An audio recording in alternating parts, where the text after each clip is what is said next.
रूस यूक्रेन वार युद्ध में रविवार को दोनों पक्षों ने एक दूसरे को बड़ा नुकसान पहुंचाया। यूक्रेनी सेना ने रूसी सेना के 2 अत्याधुनिक लड़ाकू विमान और 2 सैन्य हेलीकॉप्टर मार गिराए। जवाब में रूसी सेना ने मिसाइल हमले में यूक्रेन के विदेशी हथियारों व गोला बारूद का बड़ा गोदाम बर्बाद कर दिया है। सुखोई 34 और सुखोई 35 लड़ाकू विमान को मार गिराया।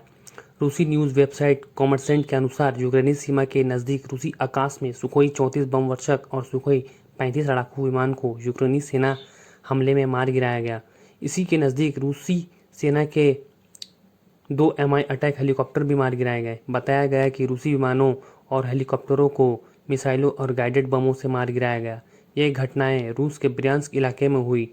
यूक्रेन के नज़दीक रूस का सीमावर्ती इलाका है। पश्चिमी देशों से मिले हथियारों का गोदाम हुआ नष्ट। पश्चिमी देशों से मिले हथियारों और गोला बारूद के यूक्रेनी सेना के गोदाम पर हमला कर रूस ने उसे बर्बाद कर दिया है। यह हमला निप्रोट्रेवोक्स के यूक्रेनी सेना के अड्डे पर हुआ है। यह जानकारी रूसी रक्षा मंत्रालय के प्रवक्ता लेफ्टिनेंट जनरल इगोर कोंशकोव ने दी है। उन्होंने बताया कि यूक्रेनी सैन्य ठिकाने पर क्रूज मिसाइल से हमला कर उसे बर्बाद किया गया। इस हमले में पश्चिमी देशों से मिले हथियारों और वाहनों को नष्ट किया गया है। रूसी सेना के 2 कमांडर मारे गए। पूर्वी यूक्रेन की लड़ाई में बख्मुट क्षेत्र में रूस के 2 सैन्य कमांडर मारे गए हैं। मारे गए commander 4th motorised rifle brigade के प्रमुख वाइचस्लाव माकरोव और एक अन्य सैन्य इकाई के उप प्रमुख येवगेनी ब्रोव्को थे। माकरोव की मौत युद्ध के मोर्चे पर हुई, जबकि घायल ब्रोव्को ने अस्पताल में दम तोड़ा।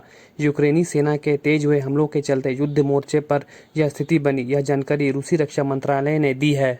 रूस ने यूक्रेन के आर्म्स डिपो पर हमला कर दिया। रूस के हमले से यूक्रेन का लगभग 500 मिलियन का गोला बारूद बर्बाद हो गया।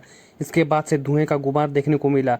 यह हमला रूस ने यूक्रेन के खमेल्नित्स्की में मौजूद आर्म्स डिपो पर हमला किया। इस दौरान रूस ने 2 बार हमला किया। यह हमला रूस ने हाल के दिनों में हुए कई बड़े हमलों के बाद किया है। इससे पहले यूक्रेन ने रूसी राष्ट्रपति व्लादिमीर पुतिन को मारने के इरादे से ड्रोन हमला किया था, जिसके बाद से दोनों देशों के बीच टेंशन और ज़्यादा बढ़ गई है। दोनों देशों के बीच जारी यह युद्ध समय के साथ खतरनाक होता जा रहा है। इस हमले से यूक्रेन को काफ़ी नुकसान भी हुआ। वहीं एक दिन पहले यानी 13 मई को यूक्रेन ने रूस के 2 फाइटर जेट और हेलीकॉप्टरों को मार गिराया था। रूस के दोनों फाइटर जेट और हेलीकॉप्टर पूर्वोत्तर यूक्रेन से सटे ब्रियांस्क क्षेत्र में उड़ान भर रहे थे। रूस और यूक्रेन के बीच युद्ध शुरू हुए 14 महीने से ज़्यादा हो चुके हैं। इस बीच दोनों देशों की सेनाओं के लगभग लाखों सैनिकों की मौत हो चुकी है। हाल ही